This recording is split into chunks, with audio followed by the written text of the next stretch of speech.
नंतर कुणबी समाजोन्नती संघाचे माजी सरचिटणीस आणि ओबीसी जनमोर्चा या महानगरपालिका सात महानगरपालिकांचे अध्यक्ष सन्माननीय श्री अरविंदजी डाबले साहेब सुरुवात केलेली आहे। या ठिकाणी आज सर्व कुणबी समाज बांधव या ठिकाणी एकत्र आलेले आहेत आणि ही जी एकजूट आहे आपल्या कुणबी बांधवांची, ही कुणबी बांधवांची जी एकजूट आहे ती एकजूट कायमस्वरूपी आपली राहिली पाहिजे आणि जर ही कायम जर राहिली तरच आपण सरकारला त्यांच्या जे काही निर्णय ते घेत आहेत त्याच्यामध्ये आपला कुणबी समाज भरवला जातोय। कुणबी समाजाचे अनेक जे काही प्रश्न आहेत हे प्रश्न आज सरकारने त्याचप्रमाणे तांते ठेवलेले आहेत, तर हे सर्व सोडवण्यासाठी सरकार त्याच वेळेला जागा होईल ज्या वेळेला आपण अशा प्रकारची आपली एकजूट आपण त्यावेळेला दाखवली पाहिजे।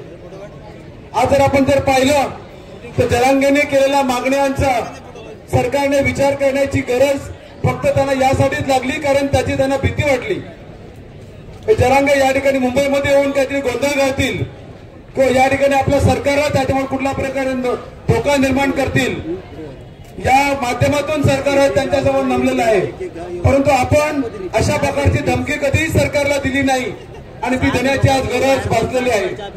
आज जर आपण पाहिलं तर त्यांनी तो जिहार काढलेला आहे आणि संपूर्ण ओबीसी समाजासकट आज कुणबी समाजावरती त्यांनी जो अन्याय केलेला आहे हा अन्याय केवळ ते करू शकले कारण त्यांना कुणबी समाजाची भीती वाटत नव्हती, परंतु आजचा हा आपला एल्गार मेळावा पाहिल्यानंतर नक्कीच सरकारचं डोकं ठिकाणावर येणार आहे की जर आपण या कुणबी समाजाचा जर या ठिकाणी विचार केला नाही आणि या संपूर्ण ओबीसी समाजाचा विचार केला नाही तर आज जर आपण पाहिलं तर हा फक्त आपण कुणबी समाजाची आपण ताकद दाखवलेली आहे। या ठिकाणी जर आपण त्या समस्त जे काही ओबीसी समाज आहे त्या ओबीसी समाज सुद्धा अशा प्रकारचा जर उभा राहिला तर या ठिकाणी मुंबईमध्ये पाय ठेवायलाही कोणाला जागा राहणार नाही किंवा कुठल्या रस्त्यावरती एकही गाडी फिरणार नाही आणि त्यामुळे ही जी भीती आहे ही भीती सरकारला जर आपली वाढली तरच सरकार जे जे काही निर्णय घ्यायचे आहेत मग जीआर रद्द करण्याचा असेल किंवा जे काही कुणबी नोंदी सापडल्या तर रद्द करण्याचा असेल हे त्याच वेळेला घेणार आहेत। जर आपण पाहिलं तर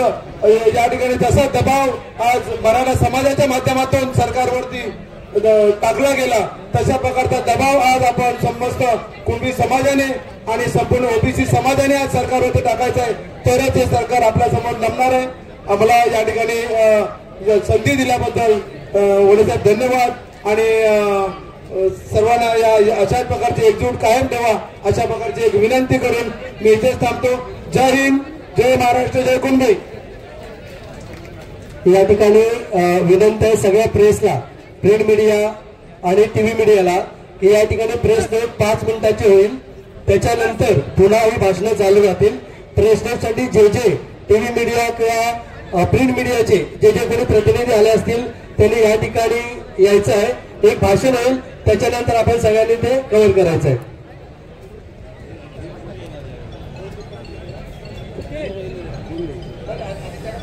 हॅलो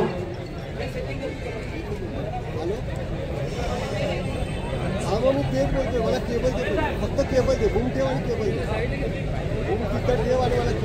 राज राजापूरकर, पार्लमेंटरी बोर्ड सदस्य, प्रदेशाध्यक्ष ओबीसी सेल महाराष्ट्र प्रदेश। आज ज्या वेळेला याच आझाद मैदानामध्ये मराठा समाजाच्या माध्यमातून आरक्षणाची भूमिका मागण्यासाठी मराठा समाज एकवटला होता त्यावेळेला सरकारच्या माध्यमातून याच राज्य सरकारमध्ये एक प्रस्ताव तयार करून एक प्रस्ताव मंजूर करून त्यांना आरक्षणाच्या भूमिकेमध्ये आणून तो प्रस्ताव देशाच्या संसदेमध्ये पाठवला असता आणि देशाच्या संसदेमध्ये रवींद्रजी देशाच्या संसदेमध्ये हा प्रस्ताव पारित करून त्या समाजाला देखील आरक्षणाच्या भूमिकेमध्ये आणता आलं असतं, परंतु झालं नाही। मनोज जरांगे आले आणि म्हणाले की मला आरक्षणाच्या भूमिकेमधनं ओबीसी मधनं आरक्षण हवंय। उद्या मनोज जरांगे म्हणतील मला हिमालयावरती बंगला बांधायचा आहे, उद्या मनोज जरांगे म्हणतील मला कुतुब मिनारवरती घर हवंय, उद्या मनोज जरांगे म्हणतील मला ताजमहल मध्ये राहायला एक खोली द्या, ते काही म्हणतील, ते काही मागतील, पण त्यांना द्यायचं काय आहे, भूमिका कुठली घेतली गेली पाहिजे हे काम मात्र राज्य सरकारचं असतं, मायनॉर सरकारचं असतं आणि मायनॉर सरकारने ठरवलं पाहिजे की आपल्याला कुठल्या भूमिकेच्या माध्यमातून कुठल्या समाजाला आरक्षण भूमिकेच्या माध्यमातून कशा प्रकारे न्याय दिला गेला पाहिजे। पण ते विसरले की ज्या कुणबी समाजाच्या जोरावरती मनोज जरांगेला ओबीसीच्या माध्यमातून आरक्षण देण्याची भूमिका घेत आहेत तो कुणबी समाज हा समोर असलेला कुणबी समाज आहे जो जर एकवटला तर या सरकारला देखील धाडी देऊ शकतो। विसरले की आम्ही कुणबी म्हणतो. आमचं एक म्हणणं नेहमी असतं, व्यासपीठावरच्या प्रकाशनाला तुम्ही सगळे आहात, आमचं म्हणणं नेहमी असतं की तुम्ही सोबत आलात तर तुमच्या सोबत, नाही तर तुमच्या शिवाय, आणि आला तर तुमच्या छतामध्ये नांगर घालून तो शेती करेल, तो हा कुणबी समाज असतो, तो हा कुणबी समाज असतो. म्हणून मी तुम्हाला राष्ट्रवादी काँग्रेस पवार पक्षाच्या वतीने खुले समर्थन देतो की तुमच्या या मागण्याच्या पाठीमागे मी आणि माझं संघटन खुलेपणा तुमच्या सोबत आहे. तुमच्या सोबत तुमच्या मागण्या त्यांनी समर्थन देतो. धन्यवाद. जय हिंद, जय महाराष्ट्र, जय भीम, जय ओबीसी. कार्याध्यक्ष सन्माननीय श्री चंद्रकांतजी बावकर साहेब यांना मी विनंती करते की आपण या सर्व जनसमुदायाला हे ऐतिहासिक अशा आझाद मैदानामध्ये संबोधित करावं. चंद्रकांतजी बावकर साहेब.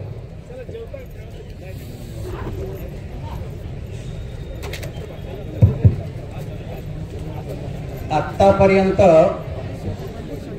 आपण साधारणपणे 100 लोकांचे विचार ऐकलेले असतील. मी जास्त बोलणार नाही, कारण सगळ्यांनी जे विचार मांडलेले आहेत ते पुन्हा रिपीट मला करायचे नाही, आणि म्हणून मी थोडक्यात मांडण्याचा प्रयत्न करतोय. तेवढं माझं पण भाषण तुम्ही थोडंसं सहन करा, एवढी मी आपल्याला विनंती करतोय आणि माझं जे भाषण आहे ते सुरू करतोय. सामाजिक क्रांती परिवर्तन घडवून आणण्याच्या दृष्टिकोनातून ज्या ज्या महापुरुषांनी, मी सगळ्यांची नावं घेत नाही, या ठिकाणी लावलेल्या त्या समोर दिसतात, त्या सर्वांना मी विनम्र अभिवादन करतो. कुणबी समाजोन्नती संघाचे अध्यक्ष, संस्थापक अध्यक्ष गुणाजी विठ्ठल माळी गुरुजी, समाज नेते शामरावजी पेजे साहेब आणि दानशूर नेते वाघेश शेठ यांनाही विनम्र अभिवादन करतो.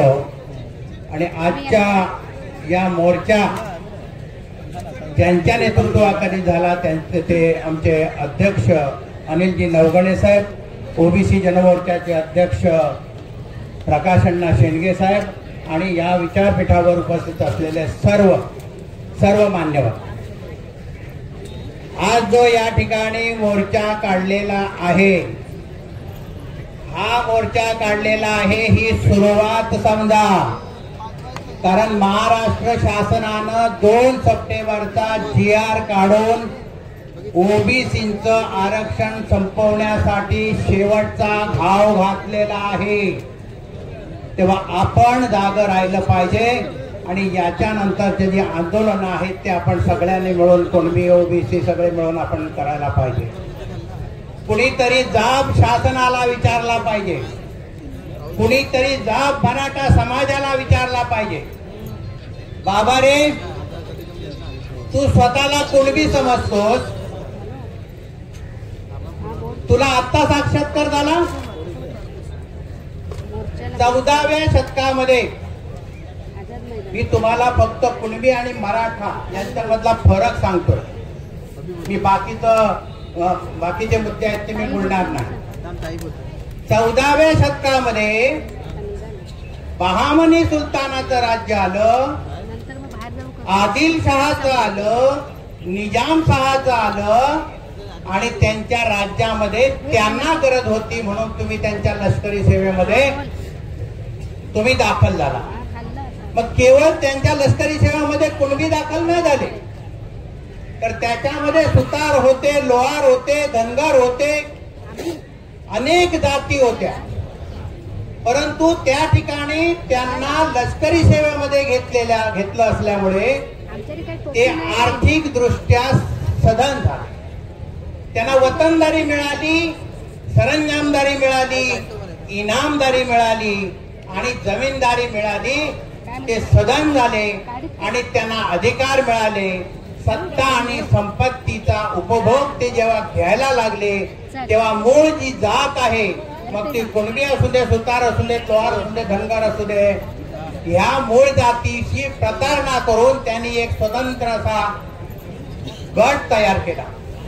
आणि हा गट तयार केला म्हणजे संपन्न गट झाला.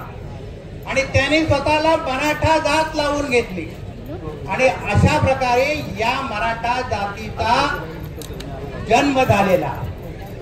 आणि एकदा तुम्ही मराठा झाला, संपन्न झाला, सत्ताधारी झाला, जमीनदार झाला, सरंजामदार झाला आणि आजही तुम्ही राज्यकर्ते म्हणून बसलेले आहात. या देशामध्ये, या राज्यामध्ये सर्वात जास्त कालावधी आणि सर्वात जास्त मुख्यमंत्री जर कोणाचे झालेले असतील तर ते मराठा समाजाचे झालेले आहेत. आणि दुर्दैव आहे की मराठा समाजाला अधोगतीला त्या सरकारांनी नेलेलं नाही, त्यांनी सत्ता स्थानावर प्रशासनाच्या आणि शासनाच्या बसवलेल्या. आणि तुम्हाला जे आरक्षण मिळतंय ते आरक्षण संपवण्यासाठी हा जो डाव रचला गेलेला आहे तो शासनाचा आणि मराठा समाजानं युती करून तो एक डाव रचलेला आहे, तो आपल्याला हाणून पाडला पाहिजे. मराठा समाज आणि कुणबी समाजामध्ये मला एका पत्रकारांनी विचारलं या दोन समाजामध्ये फरक काय, तर मी त्यांना सांगितलं की जेवढा फरक कोयत्यामध्ये आणि तलवारीमध्ये आहे तेवढा फरक कुणबी आणि मराठ्यांमध्ये आहे. कारण कोयत्याला धार आतल्या बाजूने असते आणि तलवारीला धार बाहेरच्या बाजूने असते. कोयतं काय करतं, शेतातले तण काढतं, कापणीला त्याचा उपयोग होतो आणि आम्ही धान्य पिकवतो म्हणजे उत्पादन करतो. म्हणजे निर्मिती क्षमता कुणबी समाजामध्ये आहे. आणि तलवारीनं काय केलं जातं, मुंडकी उडवली जातात, हिंसाचार केला जातो. आणि हे लष्करामध्ये राहिल्यामुळे त्यांची अजूनही ती सवय गेलेली नाही. त्या आता कोणी शत्रू दुसरा मिळाला नाही स्वतंत्र भारतामध्ये.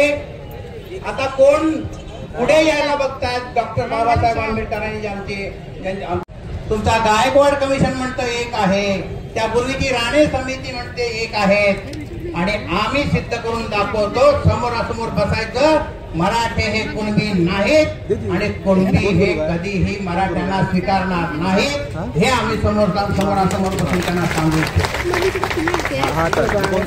तेव्हा मी या ठिकाणी बघा रद्द करूनच घेऊ आणि तशा प्रकारची कुठली काही जर शक्यता वाटली नाही तर आम्ही ती रस्त्यावरची लढाई लढून तो GR रद्द होईपर्यंत आम्ही आपलं आंदोलन थांबवणार नाही. जय कुणबी, जय ओबीसी. धन्यवाद.